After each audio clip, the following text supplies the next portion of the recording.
19장입니다. 자, 19장에는 도피성이 나와요. 이건 뭐 다 했었으니까.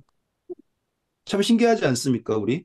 이, 이 뭐야, 모세오경을 앞에 하고 나서 신명기를 보면은 다 했던 말 그냥 나오잖아요. 음, 그러면 나중에 계시록이 똑같다라는 거 알게 될 거예요. 음, 그 신명기가 제가 모세오경에서 계시록 같다 그랬잖아요. 음, 똑같이 지금 우리는 제사법 공부하고 나니까 신명기에 나온 이야기가 그냥 다 아는 이야기가 나오고 있는 것처럼 계시록도 정말 성경 전체에서 여기저기에 나왔던 것들이 그냥 그대로 다른 모양으로 혹은 같은 모양으로 등장하는 거예요. 여기에서 이제 우리가 1절에서 보시면 조건이 나오는데 그게 재미있어요. 읽어볼까요? 내 하나님 여호와께서 이 여러 민족을 멸절하시고 내 하나님 여호와께서 그 땅을 내게 주심으로 내가 그것을 받고 그들의 성읍과 가옥에 거주할 때 내 하나님 여호와께서 내게 기업으로 주신 땅 가운데에서 새 성읍을 너를 위하여 구별하고 네, 보시면 조건이 뭐냐면 모든 것들이 다 해결되는 거예요. 하나님께서 하시고요. 하나님께서 하시고요. 보이세요? 음, 하나님께서. 하나님께서 너희를 위해서 다 하시면 그걸 바라보고서는 내가 거하는 것도 하나님이 주신 성이고요. 경작하는데도 하나님이 주신 땅이에요. 그러면 내가 이 세 성을 구별하는 걸 못하겠습니까? 라고 하는 마음으로 이해하셔야 돼요. 그러면 이거를 우리가 도피성을 용서라고 하는 걸로 묵상을 하면 이제 이것도 묵상의 범위로서 확정이 될 수 있습니다. 음. 그리고 3절 보세요, 이제. 내 하나님 여호와께서 내게 기업으로 주시는 땅 전체를 세 구역으로 나누어 길을 닦고 모든 살인자를 그 성읍으로 도피하게 하라. 재밌지 않아요? 길을 예비하래요. 길을 만드는데 길을 만드는 기준이 길이 도피성을 향하는 길을 만드는 거. 음, 멋지죠? 장사하기 위한 길을 닦으라고 하지 않고 도피성으로 가는 길을 만들어라. 음, 그러면 뭐 예수님이 자기소개한 것도 생각나고 다 생각나셔야지 돼요. 음, 음, 그리고 또 길도 딱 세 개의 길이라면 또 완벽한 길 아닙니까? 그렇죠? 길을 만들어서 가라. 이런 식으로 이제 묵상을 하시면 재밌습니다. 그리고 이제 여기서 이 죄를 짓는데 일단은 고의가 없어야 된다라는 게 조건이에요. 근데 죄 지을 때 고의 없는 사람 많지 않아요. 그렇죠? 음. 근데 이거를 이제 살인의 경우에요. 살인. 사기치고서 도망치라는 게 아니에요. 도피성은 다 누가 가는 거예요? 살인자. 네, 살인자가 가는 거예요. 그래서 이제 묵상할 때 우리가 십자가가 도피성이거든요, 우리한테. 음, 네, 그렇게 이렇게 연결시킬 수 있어요. 사기친 사람 가는 게 아니라 살인자가 가는 거예요. 그리고 도피성에서 나오는 거는 조건이 뭐였어요? 대제사장이 죽는 거였죠. 복습하는 거지만 재밌죠. 음. 그리고서는 이제 그 7절부터 보겠습니다. 그러므로 내가 내게 명령하기를 새 성읍을 너희를 위하여 구별하라 하노라. 내 하나님 여호와께서 내 조상들에게 맹세하신 대로 내 지경을 넓혀 내 조상들에게 주리라고 말씀하신 땅을 다 내게 주실 때 또 너희가 오늘 내가 너희에게 명령하는 이 모든 명령을 지켜 행하여 내 하나님 여호와를 사랑하고 항상 그의 길로 행할 때에는 이 셋 외에 새 성읍을 더하여 내 네, 하나님 그래서 지난 시간에 공부했던 것처럼 세 개가 하고 그다음에 다시 또 세 개를 더해서 여섯이 되고요. 그리고 하나가 더 있겠죠. 그게 어디일까요? 예루살렘이 되는 거예요. 그래서 총 7개의 성이 하나님의 이름으로 보고받는 성이 되는 겁니다. 예루살렘은 도피성은 아니었어요. 하지만 거기에 모든 속죄가 있는 곳이잖아요. 그래서 총 7개의 성이 준비됩니다. 대신 이제 아기를 가지고 죽인 거는 용서하지 말라 그러죠. 그렇죠? 그게 11절부터 13절까지 읽어볼까요? 그러나 만일 어떤 사람이 그의 이웃을 미워하여 엎드려 그를 기다리다가 일어나 상처를 입혀 죽게 하고 이 한 성읍으로 도피하면 그 본 성읍 장로들이 사람을 보내어 그를 거기서 잡아다가 보복자의 손에 넘겨 죽이게 할 것이라. 내 눈이 그를 긍휼히 여기지 말고 무죄한 피를 흘린 죄를 이스라엘에서 제하라. 그리하면 내게 복이 있으리라. 감사합니다. 자, 그래서 우리가 예수님을 십자가에 못 박는다라고 하는 것 자체가 우리 입장에서는 살인이고요. 적용을 해보는 거예요. 음, 그래서 이 고의로 살인하는 사람들에게는 용서가 없다. 미워해서 살인한다라고 하는 거죠. 너무 멀리 가진 않을게요. 제가 지금 그거를 아껴서 해야 될 부분이 있어서 더 멀리는 안 갈게요. 음. 넘어가겠습니다. 14절은 재밌는 게 있어요. 한번 읽어보실래요? 내 하나님 여호와께서 내게 주어 차지하게 하시는 땅, 곧 내 소유가 된 기업의 땅에서 조상이 정한 내 이웃의 경계표를 옮기지 말지니라. 지금 이건 아직 땅도 상속해 본 적도 없고 아무것도 없는 상태예요. 음, 그러니까 상속받은 땅. 아직 땅도 없어요. 근데 또 상속받는다는 것은 더 먼 미래죠. 음, 음, 그러니까는 지금 받은 땅이라고 하는 것에 이제 경계석, 지경석. 그 거기서도 이제 이렇게 돌려가지고 이렇게 누구 땅 했나 봐요. 지적도가 없으니까 아마. 이게 이제 재밌어지는 이유가 아까 말씀드린 대로 이 이야기를 들은 시점은 땅도 없는 때였어요. 그리고 상속받는다는 것은 앞으로 머나먼 후의 일이에요. 음, 따지고 보면 상속받은 땅이 정말 소유권이 있는지 없는지 알게 뭐예요. 그렇지 않습니까? 음, 왜냐하면 원래 자기 땅이 아니죠. 이것도 뺏은 땅이잖아요. 전쟁해가지고. 음, 전쟁해서 뺏은 땅이니까 나도 여기서 또 싸워가지고 뺏으면 되지 않겠습니까? 혹은 몰래 이렇게 옮겼다고 해가지고 티날 게 있을까요? 라고 하는 건데 여기서의 논리는 뭐냐? 상속받은 땅은 하나님이 주셨다라는 것을 인정해야 된다라는 거예요. 그러니까 상속받은 땅 지경석을 옮기지 않는 이유는 내가 힘이 없어서도 아니고 뭐 방법이 없어서가 아니라 이것은 하나님이 주신 것이기 때문에 옮기지 말라라고 하는 거예요. 음, 논리가 그러면 나쁜 짓이어서가 아니라 그래서 그 희년이라든지 그럴 때 다 원래대로 돌아가잖아요. 음, 같은 의미인 거예요. 돌멩이 몰래 옮기면 나쁘다라는 의미가 아니라 하나님으로부터 받은 땅이기 때문에 그것을 옮기면 안 된다라는 뜻이에요. 음. 자, 그리고 15절부터 있는 이야기는 또 비슷한 이야기인데 두세 증인을 둬야 되는 거고요. 그리고 똑같아요. 네. 음. 음, 19절만 좀 읽어볼게요.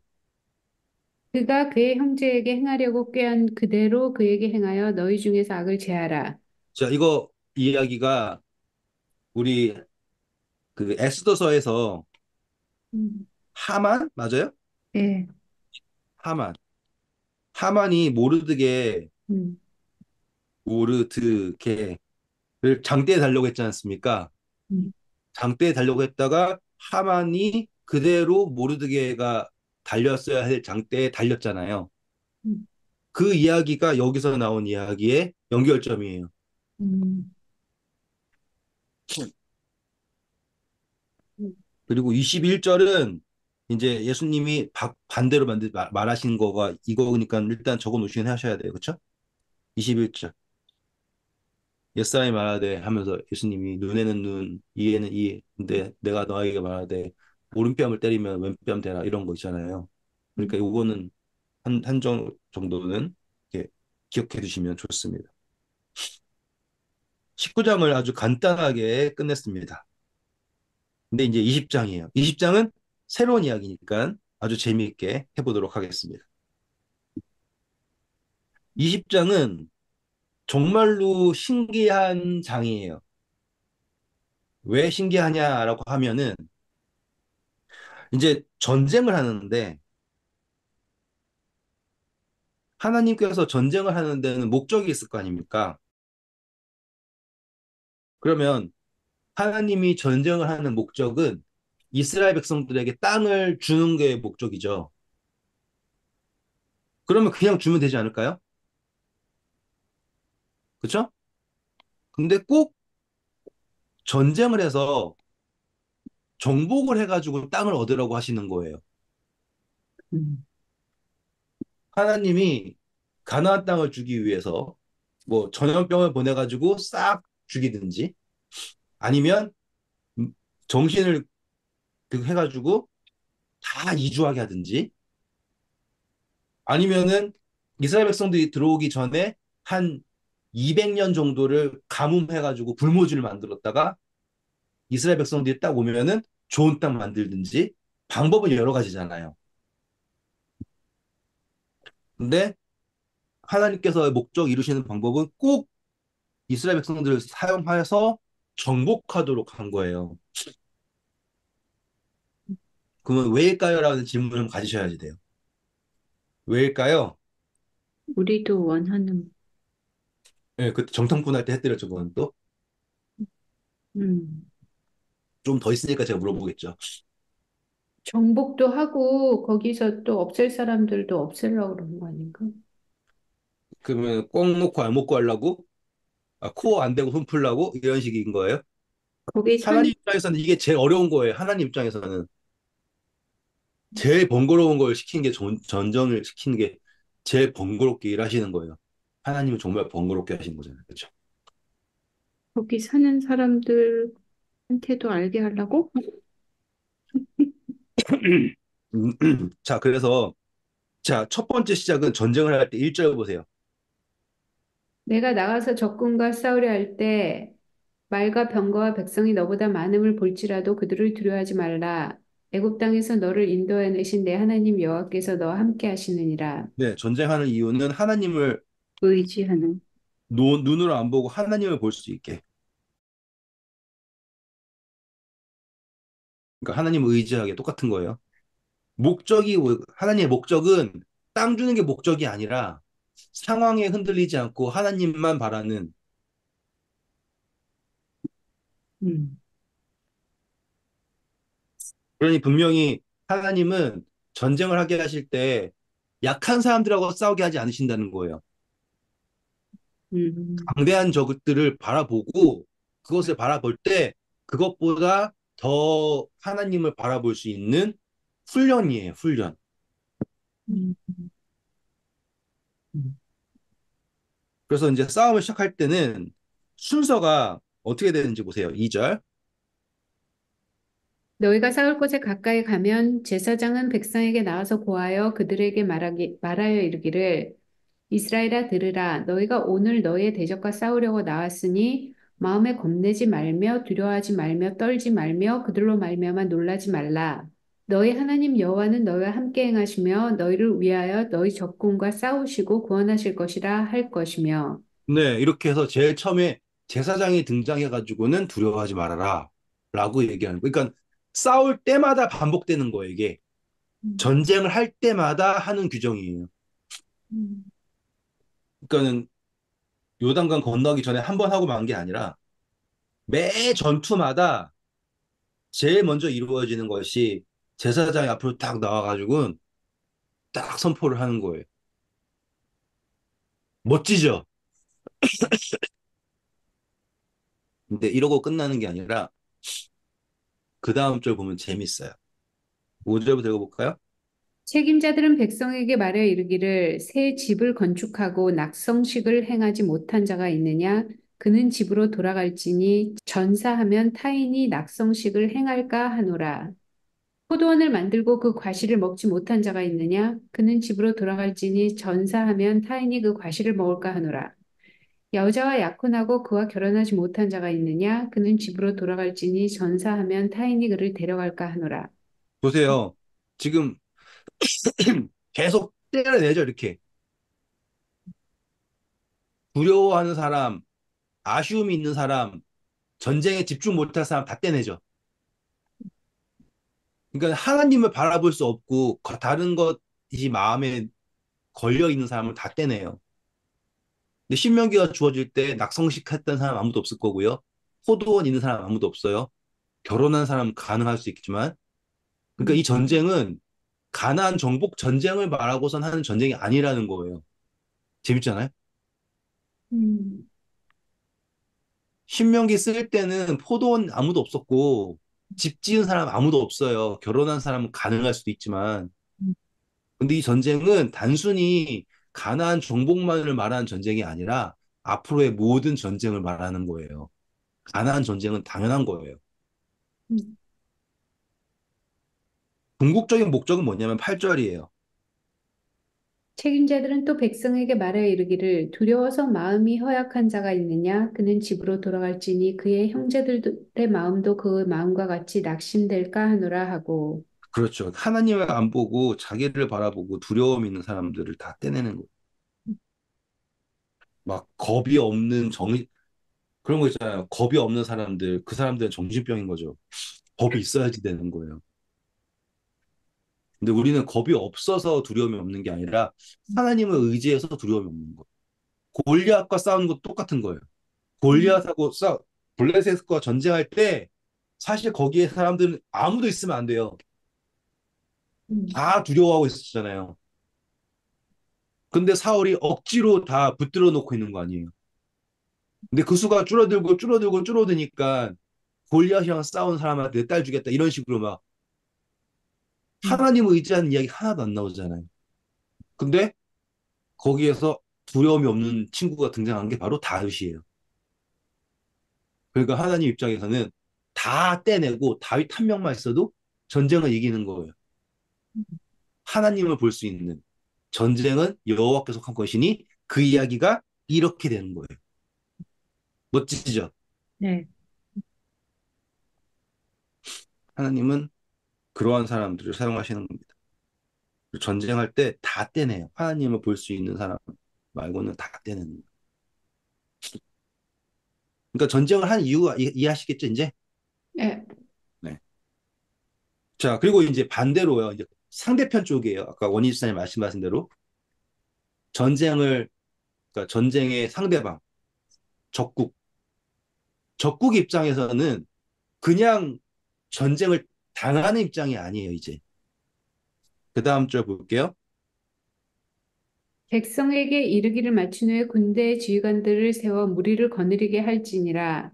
내가 어떤 성읍으로 나가서 치려할 때는 그 성읍에 먼저 화평을 선언하라. 그렇죠. 처음에 하는 게 뭐냐면 화평을 선언하는 거고요. 그 화평을 선언하는 거는 내 밑으로 들어와가 아니라 하나님 밑으로 들어오라는 뜻이에요. 왜냐하면 우리가 전쟁을 할 때 우리의 힘을 가지고 전쟁하는 것이 아니라 하나님을 앞세워서 전쟁하는 거잖아요. 그래서 이 화평은 하나님을 바라보라는 뜻이에요, 반대로. 음.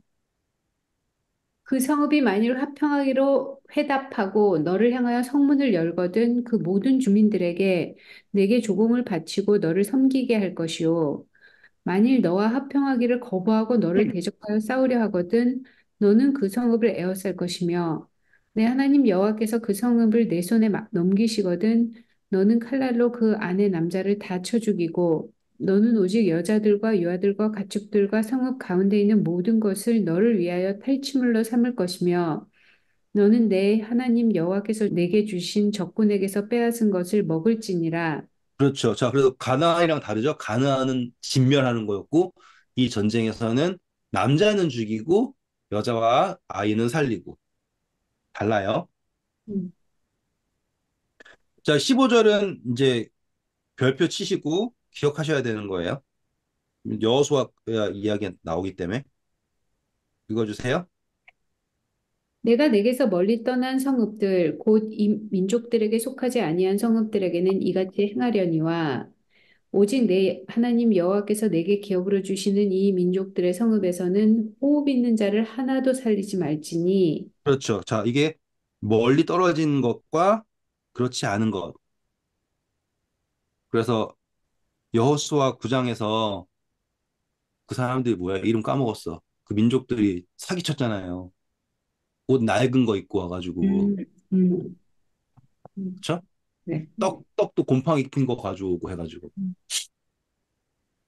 그러니까는 음. 멀리 떨어진 곳이에요. 근데 하나님께서 주신 상속된 땅, 이 땅은 지경석하고 똑같은 거예요. 음. 그 분깃을 그 어떠한 존재에게도 주면 안 된다예요.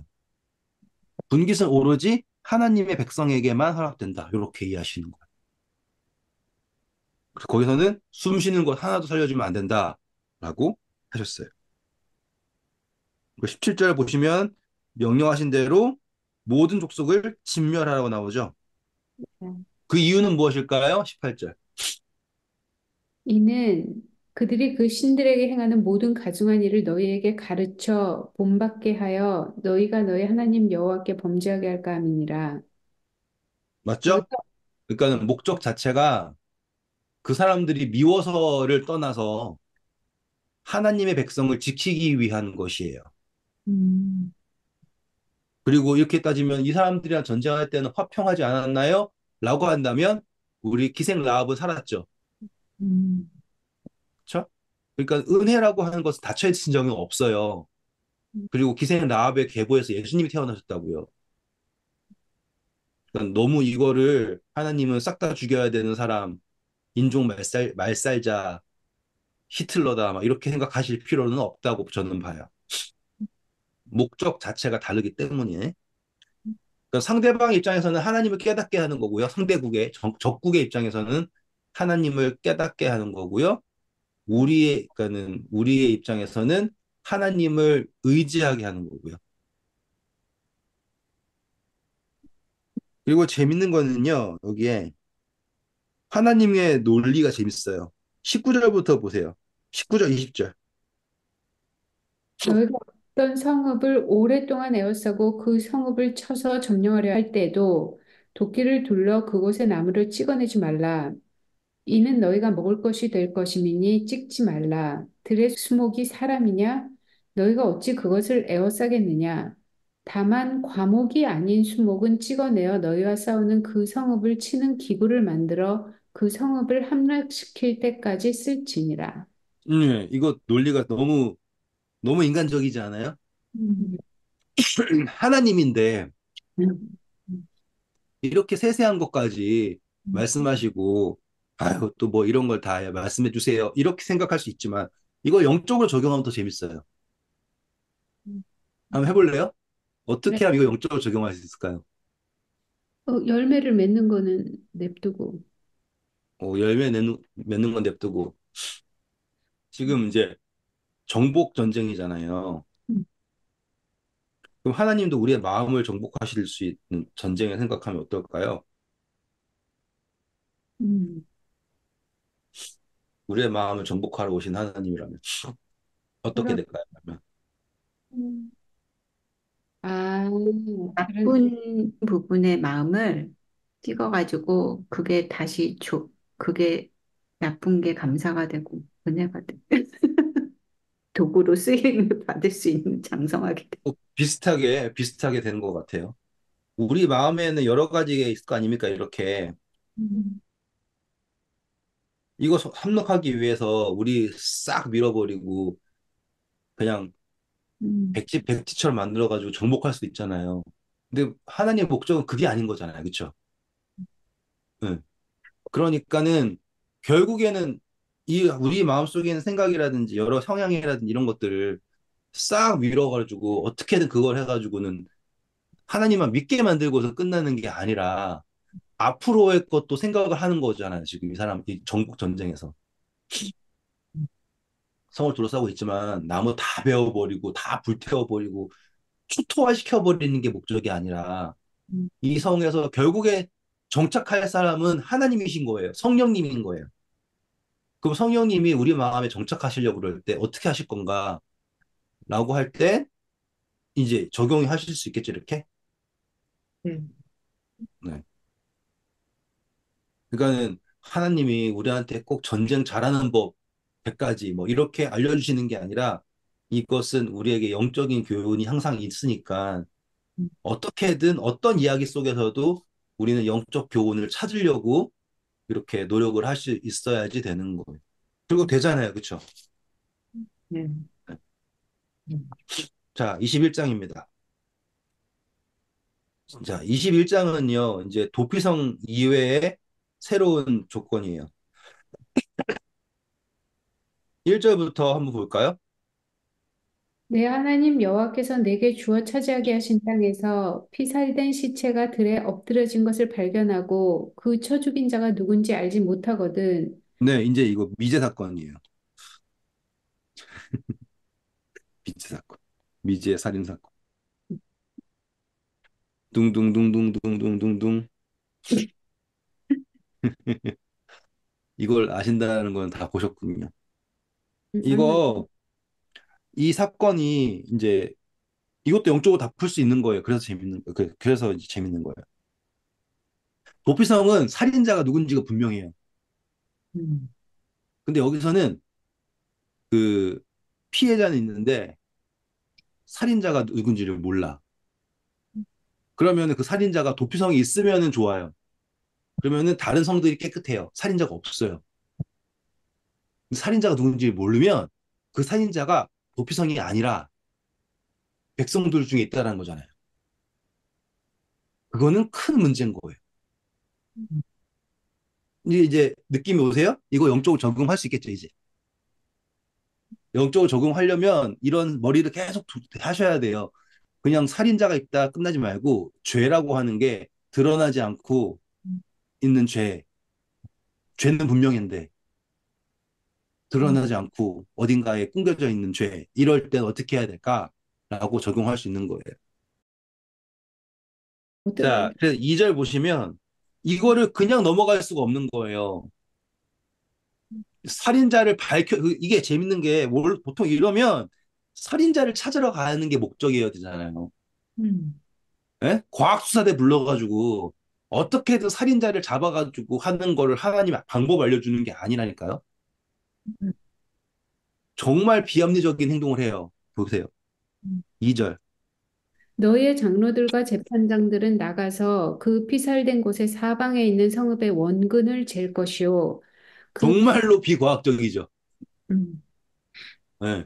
길이를 재가지고는 살인 사건 시점으로부터 이렇게 사방으로 거리를 재가지고는 제일 가까운 데 찾아야 돼요. 그 다음에 그 피살된 곳에서 제일 가까운 성읍의 장로들이 그 성읍에서 아직 부리지 아니하고 멍에를 매지 아니한 암송아지를 취하여 쏘세요. 자, 그래서 제일 가까운 성이 여기래요. 그러면 얘네는 망한 거야. 아, 우리가 제일 가깝네? 하고서는 우리 제작부 공부했으니까 송아지. 우리 됐어요? 음. 암 송아지. 근데 여기서 송아 조건은 아직 멍에를 맨 적이 없다.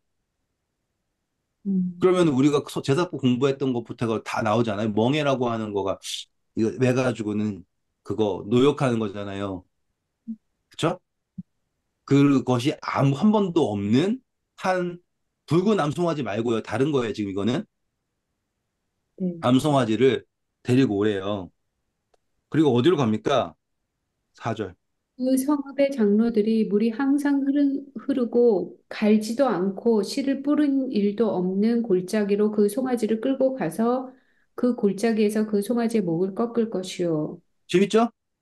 멍에도 맨 적 없고, 그쵸? 암송아지예요. 근데 그거를 땅도 한 번도 땅으로 갔는데 그 땅이 한 번도 경작해 본 적이 없는 땅. 그래서 버려진 땅, 아무도 관계가 없는 땅. 그 땅에 데리고 가서 아무 연고지가 없는 곳이에요.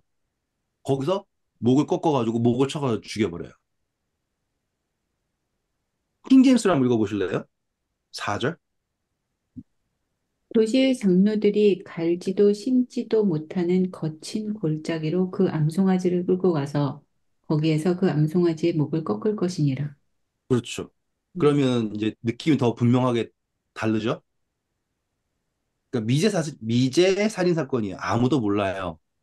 음. 근데 이것을 살인자를 잡아서 해결하려고 하지 않고 해결점을 한 번도 멍에를 경험해 보지 않은 송아지를 대신 암이에요. 암은 우리였죠. 음, 그렇죠? 그러면 암송아지는 어떤 식으로 설명할 수 있냐면 인간의 모습으로 오신 예수 그리스도로 적용 가능한 거예요. 음, 그래서 그분이 거친 땅으로 오는 거예요. 경작된 적도 없고 버려진 땅으로. 거기에서 이 살인을 대신하여서 죽음을 당하는 거예요. 제일 근데 가까운 성이죠. 음, 그렇죠? 물이 항상 흐르는 건 뭐예요? 이거는 번역마다 차이가 있어서 아, 제가 여긴 없네. 킹 네, 제임스 없네요. 네. 오케이. 근데 그래서 가까운 땅이 왜요? 가까운 땅이 왜요? 예수님이 우리가 하나님의 형상, 인간으로 오셨잖아요. 음, 죄가 어디에서 지금 사단이 이 와가지고 우리를 죄범하게 했죠. 그 우리의 죄 속하기 위해서 저기 우주 어딘가에서 돌아가신 게 아니라 음, 이 땅으로 오셨죠. 음, 이런 식으로 적용할 수가 있는 거예요. 음, 음, 그리고 물이 흐른다라고 하는 거는 그때 비둘기 날리는 것처럼 적용을 할 수 있는데 번역이 다르다 보니까 음. 제가 그걸 건들지를 못하겠어요. 제가 아직 히브리어를 잘 공부를 못해서 제가 언어엔 재주가 없습니다. 왜 그러냐면 이제 손 씻는 것 때문에 그럴 거예요. 물이 항상 흐르고의 히브리어에 없는데요? 그러니까 내가 모르겠다니까요. 아니, 에탄이라 해놓고서 거기에 뭐 영원히 특히 딱딱한 힘센 거친 막 이런 그런 뜻이에요. 이상하게 번역했네요.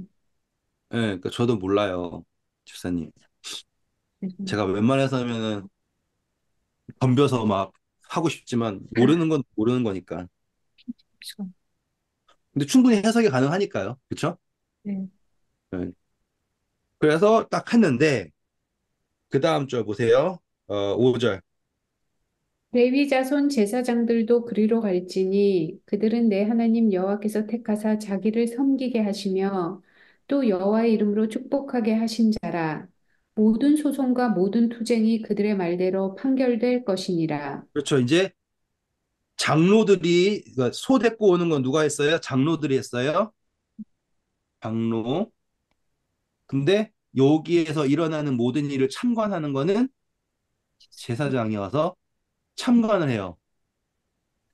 음, 음, 그러면은 예수님의 십자가가 설명하는 것과 여기 있는 것과 다 일맥이 되는 거가 재밌어질 거예요. 읽어볼게요, 또. 그 피살된 곳에서 제일 가까운 성읍의 모든 장로들은 그 골짜기에서 목을 꺾은 암송아지 위에 손을 씻으며 말하기를 우리의 손이 이 피를 흘리지 아니하였고 우리의 눈이 이것을 보지도 못하였나이다. 여호와여 주께서 속량하신 주의 백성 이스라엘을 사하시고 무죄한 피를 주의 백성 이스라엘 중에 머물러 두지 마옵소서 하면 그 피 흘린 죄가 사함을 받으리니 너는 이와 같이 여호와께서 보시기에 정직한 일을 행하여 무죄한 자의 피 흘린 죄를 너희 중에서 제할지니라. 네. 그런데 안타깝게도 마태복음 27장에 사람들이 뭐라고 외쳤어요? 예수님 십자가 못 박으면서? 나한테 돌리라. 네. 27장 몇 절이죠, 그게? 30, 27장 25절이네요. 백성이 다 대답하여 이르되 그 피를 우리와 우리 자손에게 돌릴지어다 하거늘 네. 적용되셨죠? 그래서 이 미제 사건이 정말로 합리적이지 않게 해결이 되어 버립니다. 음, 예. 살인할 거면 미제로. 예. 그러니까 하나님 입장에서는 살인자를 찾아내는 게 중요한 게 아니에요. 그 죄를 담당하게 하는 게 중요한 거예요. 음, 살인이 문제가 아니라 그 죄가 회중에게 남아 있는 거, 그 죄의 의구가 죄의 의심이 회중에 남아 있는 거가 문제인 거예요. 그러면 여기서 우리는 또 어디까지 갈 수 있냐면 예수 그리스도의 속죄가 그냥 드러난 죄를 용서하는 것을 넘어서 드러나지 않은 모든 죄까지의 용서가 가능하다라는 것도 알 수 있는 유일한 데가 여기에요. 멋지죠, 그러면. 음, 중요한 것은 우리가 손을 씻는 거예요. 오늘 큰 거 배우셨습니다. 그래서 9절 읽어보시면 한 번만 더 읽어주세요. 9절. 너는 이와 같이 여호와께서 보시기에 정직한 일을 행하여 무죄한 자의 피 흘린 죄를 너희 중에서 제할지니라. 네. 그래서 살인자를 잡아가지고 벌 준다가 아니라 죄를 지운다. 근데 네, 오늘, 네, 5절에 말씀하세요. 그 제사장들이 이게 카인드 오브 예수님이 될 수도 있네. 아니, 이제 여기서 소도 예수님이고 음, 제사장도 하나님일 수도 있고 예수님일 수도 있고 아, 다 될 수 있죠. 왜냐하면 여기서 증언을 해야 되니까 이것이 죄값이 지워졌다. 아니 암송아지가 음, 죽음으로써 죄가 지워졌다라는 판결을 해줘야 되거든요. 역할 자체가 판결이니까. 왜냐면 하나님이 택하고 섬기게 하고 축복하게 하고 뭐 이런. 네네. 그러니까요. 음, 그 장로는 이제 대표를 말하는 건데 음, 결국에는 우리가 하는 거와 똑같거든요. 음, 음, 재밌죠? 저도 음. 재밌었습니다. 오늘 수고하셨고요. 감사합니다.